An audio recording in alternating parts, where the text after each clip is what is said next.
So what does Elyon actually mean? And why does it matter so much? El is the generic Semitic word for God or deity. It's one of the oldest names for the divine in human language. But Elyon means highest, uppermost, supreme.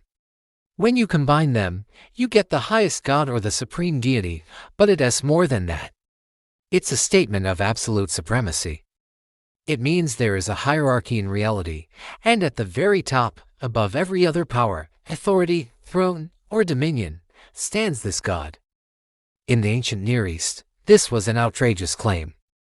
Every nation believed in a pantheon, multiple gods, each with their sphere of influence.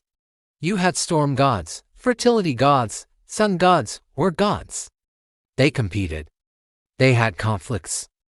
They had limitations. But Elyon shatters that entire worldview. This title says, there is one God who stands above all others. Not a God among gods, but the most high, singular, supreme, ultimate. The creator of heaven and earth isn't competing with other deities. He's categorically above them. They're not even in the same class of existence. And this understanding didn't come through Abraham's family line or through some new revelation to God's chosen people.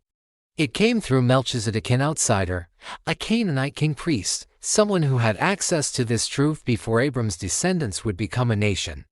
What does that tell us? That the knowledge of Elyon existed before the covenant with Israel. That there were people in the ancient world who understood that above all the tribal gods and local deities, there was one who was most high. That true worship existed outside the boundaries scholars often want to draw.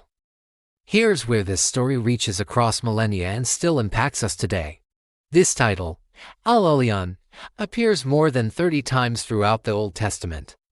But every single time it shows up after Genesis 14, it's loaded with the weight of this moment. It's a declaration that God is sovereign over nations, over kings, over circumstances, over everything human beings try to build or control.